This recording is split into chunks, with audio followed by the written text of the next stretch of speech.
नवम श्रेणीर प्रिय शिक्षार्थीरा आशा करी तोमरा सकलेई भालो आछो। यूनिभार्सल आइडल यूट्यूब चैनेले तोमादेर आंतरिकभावे आबारो स्वागत जानाई। तोमादेर जोन्नो निये आसा हयेछे तोमादेर बांगलार सेकेंड यूनिट टेस्टेर प्रश्नपत्र, सेई साथे आमी शर्ट प्रश्नेर उत्तरगुलो जानिये दियेछि, सेई साथे तोमादेर रचनाधर्मी प्रश्नेर उत्तर संकेतगुलो दिए दिएछि। এই প্রশ্নপত্র ভালো লাগলে লাইক দিও এবং বন্ধুদের কাছে শেয়ার করো। তাহলে চলো তোমাদের সেকেন্ড ইউনিট টেস্টের বাংলা বিষয়ের প্রশ্নপত্রটি জেনে নাও। দ্বিতীয় পর্যায়ক্রমিক মূল্যায়ন অর্থাৎ সেকেন্ড ইউনিট টেস্টে তোমাদের এই বাংলার প্রশ্নপত্র 2018-তে অর্থাৎ এখন 2020 18 সালে প্রশ্নপত্র তোমাদের 40 নম্বর সেকেন্ড ইউনিটে প্রশ্নপত্রের জন্য দেয়া হয়। বরাদ্দ রয়েছে 1 ঘন্টা 30 মিনিট। যাই হোক, তো এখানে 8টি এমসিকিউ থেকেছে বা দেওয়া আছে। সঠিক উত্তরটি বেছে নিয়ে লেখো। আরবি ফার্সি শব্দের বিরুদ্ধে জিহাদ ঘোষণা করা আহাম্মকি বলে মনে করতেন হরপ্রসাদ শাস্ত্রী, বিদ্যাসাগর, নজরুল ইসলাম এবং রবীন্দ্রনাথ ঠাকুর। নব সৃষ্টি থেকে নেওয়া সৈয়দ মুজতবা আলীর লেখা। তোমরা সকলেই জানো তোমাদের যে প্রবন্ধটি রয়েছে, তো সঠিক উত্তর আগে থেকেই দাগ দেওয়া রয়েছে, যে তোমরা জানো আশা করি, হরপ্রসাদ শাস্ত্রী। এরপর দেখো, জানি নাই এত স্নিগ্ধ গন্ধ ঝরে, কোথায় ঝরে? আম কাঁঠালে, রূপসী চুলের বিন্যাসে, কলমের ঘ্রাণে, বটের ফলে। এই প্রশ্নটি নেওয়া হয়েছে আকাশে সাত্রী দ্বারা, প্রকৃতিপ্রেমিক কবি জীবনানন্দের লেখা। তো রূপসী বাংলা কাব্যগ্রন্থের অন্তর্গত। তোমরা জানো সঠিক উত্তরটি রূপসীর চুলের বিন্যাসে, অর্থাৎ খ এর সঠিক উত্তর। এরপর এই জন্য নাম লিখিয়া দিয়া গিয়াছেন, কার নাম লেখা ছিল? রাধারানী, খ পদ্মলোচন সাহা, রুকিনী কুমার রায়, রাধারানীর মায়ের নাম। তো দেখবে রাধারানী যে গদ্যাংশটি রয়েছে তার একেবারে শেষের দিকে এই লাইনটি দেয়া আছে। তো এর সঠিক উত্তর রুকিনী কুমার রায়। সে রাধারানীর জন্য যে টাকার বা নোটটি ফেলে দিয়ে গিয়েছিলেন, তিনি তাতে পাছে কেউ চোরা নোট না ভাবে সেই জন্য তার নামটি লিখে দিয়ে গিয়েছিলেন। যাই হোক, এর পরের প্রশ্ন দেখো, সেই পারি ফ্যাশনের পোশাক পরিহিতা মহিলাটি কে? Miss Noble, Miss Muller, Mrs Sevier, Miss MacLeod. তো দেখো, এটি স্বামী বিবেকানন্দের চিঠি, সেই রচনা থেকে নেয়া। এর সঠিক উত্তর, অর্থাৎ পারি ফ্যাশনে পোশাক পরতেন মিস ম্যাকলাউড, একেবারে চিঠি রচনার শেষের দিকে রয়েছে। এরপর দেখো, আবহমান কবিতায় যে গাছটা না মুড়োনোর কথা বলা হয়েছে তা হলো নোটে গাছ, লাউ গাছ, সজনে গাছ, চাপা গাছ। তো এটি খুবই সহজ প্রশ্ন। তোমরা জানো যে কবিতারও নাম লেখা আছে, নীরেন্দ্রনাথ চক্রবর্তীর লেখা। সঠিক উত্তর নোটে গাছ, কারণ নোটে গাছটা বুড়িয়ে ওঠে কিন্তু মুড়োয় না, লাইনে রয়েছে। এরপর দেখো, করভাস থেকে প্রশ্নটি নেওয়া হয়েছে। তোমাদের যে সহায়ক পাঠের সেকেন্ড ইউনিটের জন্য রয়েছে, চিলি ও আর্জেন্টিনার মাঝখানে প্রাচীরের মতো দাঁড়িয়ে আছে রকি পর্বতমালা, আন্ডিজ পর্বতমালা, আল্পস পর্বতমালা, গডউইন অস্টিন। তো বর্ণনায় বা যে করভাস রচনার বর্ণনায় রয়েছে চিলি এবং আর্জেন্টিনার মাঝখানে যেটি প্রাচীরের মতো দণ্ডায়মান তা হলো আন্ডিজ পর্বতমালা। আমরা অন্যান্য যে প্রশ্নগুলো আছে আমরা এখনই চলে যাব, তোমরা দেখে নাও। অথবা দিয়ে একটি প্রশ্ন দেয়া হয়েছে, শঙ্কু অবাক হয়ে দেখলেন প্রিয় শিষ্য করভাস বসে আছে মার্সেডিসের ছাদে, বাড়ির ছাদে, অ্যাকেসিয়ার সবচেয়ে উঁচু ডালে, গাড়ির ছাদে। তো তোমাদের উদ্দেশ্যে বলবো, এইরকম অথবা দিয়ে বা অর দিয়ে প্রশ্নগুলো থাকলে তোমরা শর্ট প্রশ্নগুলো সবটাই লেখার চেষ্টা করবে, কারণ তোমার প্রথমের উত্তরটি যদি ভুল হয় সেকেন্ড উত্তরটি যেটি ঠিক হবে সেখান থেকে তোমরা 1 নম্বর পেয়ে যাবে। কেবলমাত্র শর্ট প্রশ্ন লিখবে, লেখার চেষ্টা করবে যদি সময় পাও, আর লিখলে আমার মনে হয় ভালো। তাহলে তুমি সম্পূর্ণভাবে কোনোভাবে যদি শর্ট প্রশ্ন ভুল হয় সঠিক উত্তরটি দিয়ে অন্য অরের উত্তরটি দিয়ে সেটি যদি ঠিক হয় তোমরা সম্পূর্ণ শর্ট প্রশ্নের নম্বরটি পেয়ে যাবে। আচ্ছা, এরপর দেখো তাহলে এখানে সঠিক উত্তর হলো অ্যাকেসিয়া সবচেয়ে উঁচু ডালে। করভাস গল্পের একেবারে শেষের দিকে রয়েছে যে সেই আরগাসের হাত থেকে বা চশমাটি নিয়ে হাত থেকে বেঁচেছিল এবং চশমাটি নিয়ে প্রফেসর শঙ্কুপ্রিয় করভাস ওই অ্যাকেসিয়া গাছের উঁচু ডালে ছিল। এরপর দেখো ব্যাকরণ থেকে নেওয়া প্রশ্নটি, কুপন শব্দটি যে ভাষা থেকে বাংলা ভাষায় গৃহীত, আরবি, ফার্সি, ফরাসি এবং ইংরেজি। তো কুপন এই শব্দটি যেখান থেকে এসেছে ফরাসি ভাষা এবং এখান থেকে এসে বাংলা ভাষায় এলো। এরপর নিপাতনে কথাটির অর্থ সন্ধিতে রয়েছে। সন্ধির অর্ধপতন, খ ব্যতিক্রম, গ নিয়মের বহির্ভূত এবং ব্যাকরণের সূত্র বা নিয়মের ব্যতিক্রম। সঠিক উত্তর গ নিয়মের বহির্ভূত। এরপর পূর্ণিমা চাঁদ যেন ঝলসানো রুটি। এখানে যেন হলো সাদৃশ্য সূচক অব্যয়, সম্বন্ধ সূচক অব্যয়, আলংকারিক অব্যয় এবং ধর্নাত্মক অব্যয়। দেখো এই পূর্ণিমা চাঁদের সঙ্গে রুটির একটি তুলনা করা হচ্ছে এবং সেই তুলনা কি করছে বা সাদৃশ্য প্রয়োগ করা হচ্ছে চাঁদের সঙ্গে রুটির। এই সাদৃশ্যতা কোন শব্দটা দ্বারা সম্ভব হচ্ছে না যেন দ্বারা, তাই এই যেন হলো সাদৃশ্য সূচক অব্যয়।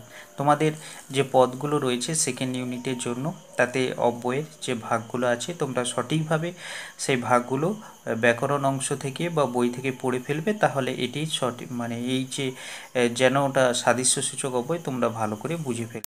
এরপর বেশ কনকনে ঠান্ডা। বেশ হলো বিশেষ্যের বিশেষণ, খ বিশেষণের বিশেষণ, গ সর্বনামীয় বিশেষণ এবং ঘ অব্যয় বিশেষণ। দেখো এখানে কনকনে অর্থাৎ গাঢ় বা খুব বেশি ঠান্ডা এবং তারও চেয়ে এই বেশ শব্দের দ্বারা আরও বেশি ঠান্ডাকে বোঝানো হয়েছে। তাই কনকনে একটি বিশেষণ পদ, এর ও আবার একটা বিশেষণ পদ বেশ, তাই এখানে বিশেষণের বিশেষণ, তাই এর খ এর সঠিক উত্তর। এরপর দেখো এসএকিউ দেওয়া হয়েছে, তোমাদের এসএকিউগুলো 15টি শব্দের মধ্যে উত্তর লিখতে হয়। এখানে যে কোনো 7টি দেওয়া হয়েছে, তো তার মধ্য থেকে লিখতে হয়। তোমাদের জন্য দেয়া হয়েছে 10টি। দেখো দ্বিকর্ম ক্রিয়ার কয়টি কর্ম ও কী কী? তোমরা জানো যে 2টি কর্ম থাকে, একটি মুখ্য কর্ম এবং গৌণ কর্ম। এরপর দেখো সমুচ্চয়ী অব্যয় কাকে বলে? উদাহরণ দাও। তো সমুচ্চয়ী অব্যয় হলো একটি পদের সঙ্গে অন্য একটি পদের কিংবা একটি বাক্যাংশের সঙ্গে অন্য একটি বাক্যাংশ কিংবা একটি বাক্যের সঙ্গে অন্য একটি বাক্যের যে মেলবন্ধন বা সম্পর্ক তাকে বলা হয় সমুচ্চয়ী অব্যয়। যেমন রাম ও শ্যাম ঘড়ি উড়ায়। তো এখানে রাম ও শ্যাম একটি পদ, রাম ও শ্যাম এই পদের মধ্যে একটি সংযোজক ঘটায়, তো সেটাকেই বলা হচ্ছে রাম ও শ্যাম এই দুটি পদের মধ্যে ও দ্বারা সংযোজক ঘটানো হলো। তো যখনই এই পদের মধ্যে কিংবা বাক্যাংশের মধ্যে কিংবা বাক্যের মধ্যে যখন সংযোজক হবে বা বিয়োজন ঘটে তখন সেগুলিকে বলা হয় সমুচ্চয়ী অব্যয়। তো তোমরা ব্যাকরণ অংশটি ভালো করে পড়ে বিষয়টি জেনে নেবে। এরপর দেখো পদ ও শব্দের একটি পার্থক্য লেখো। পদ হলো বিভক্তিযুক্ত পদকে বিভক্তিযুক্ত শব্দকে পদ বলা হয়। যেমন আকাশে পাখি ওড়ে, এখানে আকাশে পাখি ওড়ে প্রত্যেকটি এক একটি পদ। শব্দ হলো পাশাপাশি কতকগুলো বর্ণ বসে যদি তার অর্থ প্রকাশ পায় সেগুলিকে আমরা বলবো শব্দ। যেমন আকাশ এটি একটি শব্দ, এখানে আকাশে কতকগুলো বর্ণ বসে একটি অর্থ আমরা বুঝতে পারছি। এরপর দেখো বাংলা শব্দভাণ্ডারে কোন শব্দগুলিকে দেশি শব্দ বলা হয়? উদাহরণ দাও। তো যে সকল শব্দগুলো আমাদের প্রাচীনকালে যে সকল লোকেরা বসবাস করত, যেমন অস্ট্রিক দ্রাবিড় প্রভৃতি শ্রেণীর লোকেদের ব্যবহৃত ভাষার শব্দগুলো আমাদের বাংলা ভাষায় যেগুলো গৃহীত হয়েছে সেগুলিকে বলা হচ্ছে দেশি শব্দ। তোমাদের ব্যাকরণের শব্দভাণ্ডারে রয়েছে যেমন কুলা, ঢেকি, ধামা প্রভৃতি। ভূমিকম্পের কম্পন পরিমাপ করা হয় যে যন্ত্রের সাহায্যে সেটির নাম লেখো। তোমাদের এই অংশটি করভাস গল্প থেকে নেওয়া হয়েছে। সঠিক উত্তর সিসমোগ্রাফ। তবে এটি ভূগোলীয় বা ভূগোলের মধ্যে রয়েছে, আর তোমাদের পাঠ্য যে করভাস যে গল্পটি রয়েছে সেখানে কিন্তু সিসমোগ্রাফ রয়েছে, অর্থাৎ তারপর দন্তস্ব হস্যইকার এবং বর্গেজ আছে, সিসমোগ্রাফ নেই। যাই হোক, এর পরের প্রশ্নটা দেখে নাও। তারাও এদের খুব ঘৃণা করে, কারা কাদের ঘৃণা করে? তো এখানে নেওয়া হয়েছে চিঠি রচনা থেকে। তারাও বলতে এখানে কারা, এখানে কারা বলতে শ্বেতাঙ্গরা কাদের অর্থাৎ ভারতীয়দের বা আমাদের ঘৃণা করে। কবি বাংলার সন্ধ্যাকে কোন কোন বিশেষণে বিশেষিত করেছেন? এটা আকাশে সাতটি তারা থেকে নেওয়া।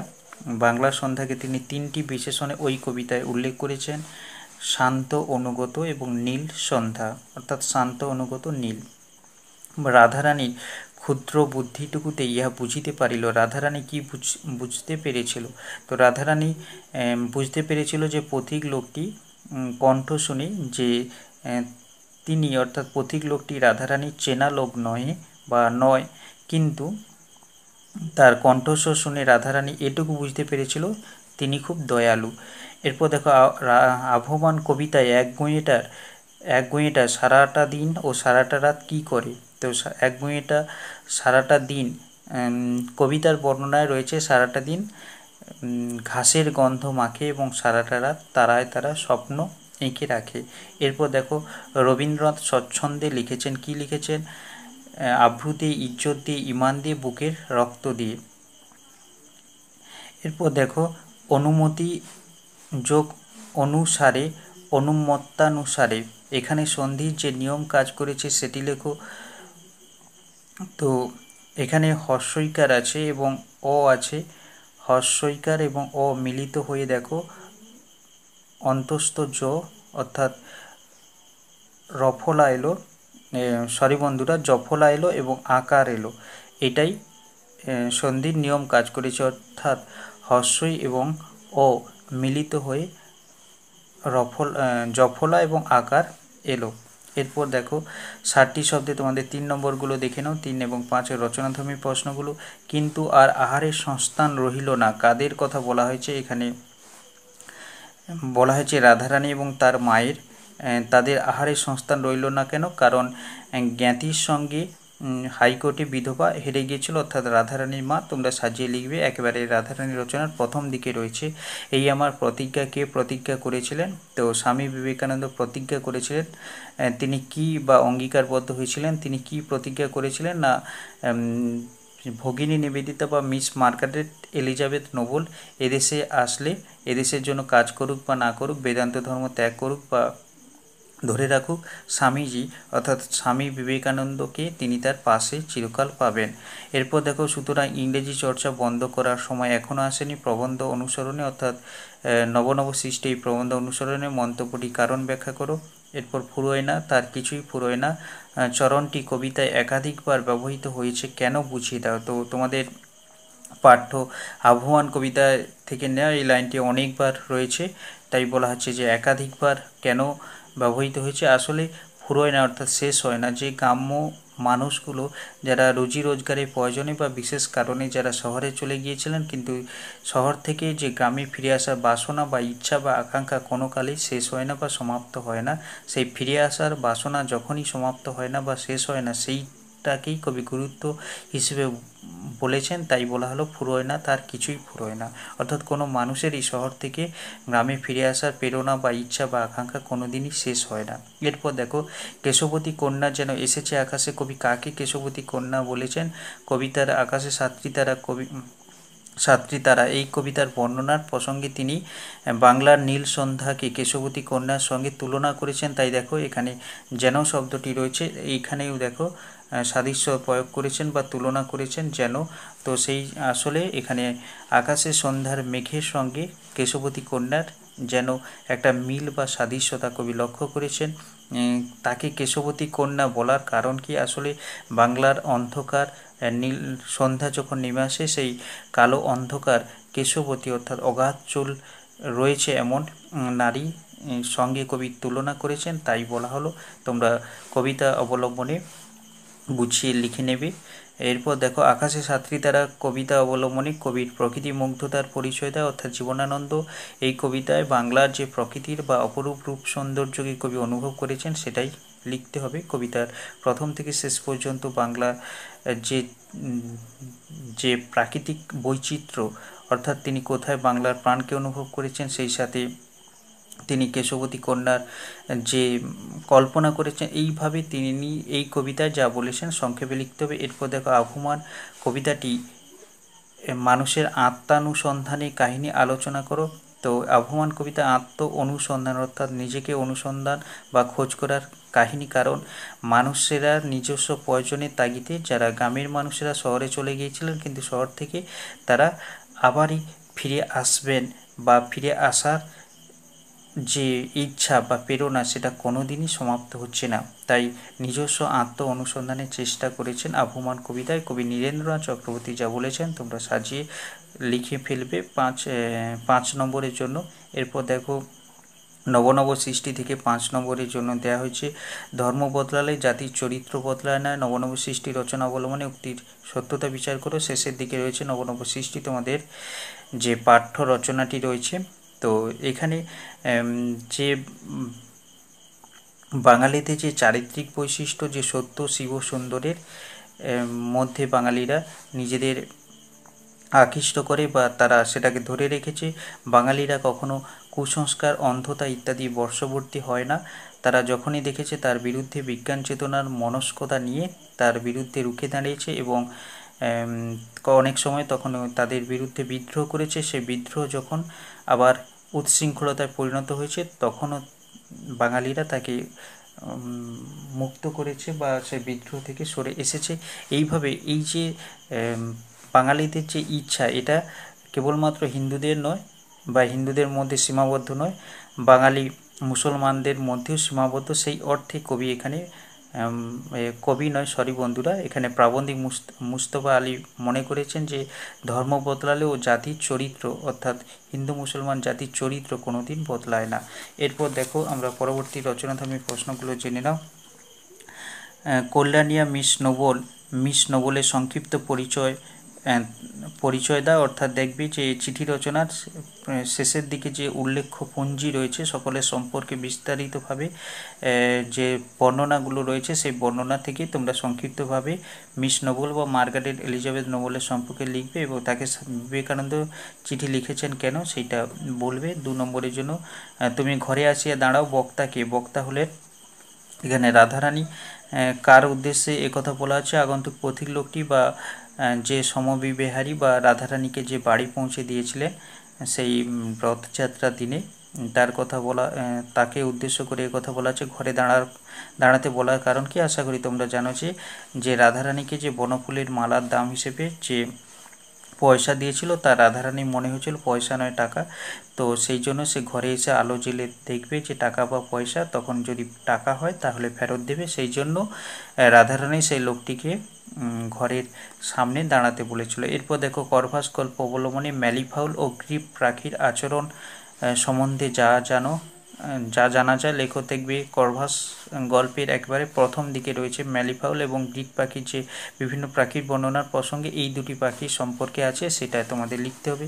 এরপর পাখি পড়ানো যন্ত্র নিয়ে প্রফেসর শঙ্কু কী কাজ করেছিলেন? করভাস গল্প উপলের লেখক। তোমাদের কিন্তু এখানে একটি লিখতে হয়, যাই হোক। তো এক্ষেত্রে তোমাদের অর্নিথন যন্ত্রের সাহায্যে কিভাবে তিনি পাখি ওড়ানো যন্ত্র দিয়ে কী কাজ করেছিলেন সেগুলো লিখতে হবে। এরপর ভাবার্থগুলো দেখে নাও তোমরা। ভাবার্থ এবং সারাংশ যে কোনো একটি তোমাদের 5 নম্বরের জন্য লিখতে হয়। বহুদিন ধরে বহু ক্রোশ দূরে বহু ব্যয় করি বহু দেশ ঘুরে দেখিতে গিয়েছি পর্বতমালা দেখিতে গিয়েছি সিন্ধু দেখা হয় নাই চোখ মেলিয়া ঘর হতে শুধু 2 পা ফেলিয়া একটি ধানের শীষের উপরে একটি শিশির বিন্দু। এবং সারাংশটি দেখে নাও। তো তোমাদের কেমন লাগলো এই প্রশ্নপত্র তোমরা অবশ্যই কমেন্টে জানিও। ভালো লাগলে লাইক দিও এবং তোমার প্রিয় বন্ধুদের কাছে এই সেকেন্ড ইউনিটের প্রশ্নপত্র পৌঁছানোর জন্য শেয়ার করো। এইরকম আরও নানা প্রশ্ন উত্তর এবং আরও বিষয়ধর্মী আলোচনা পেতে যারা এই চ্যানেলের প্রথম এসেছো তারা চ্যানেলটিকে সাবস্ক্রাইব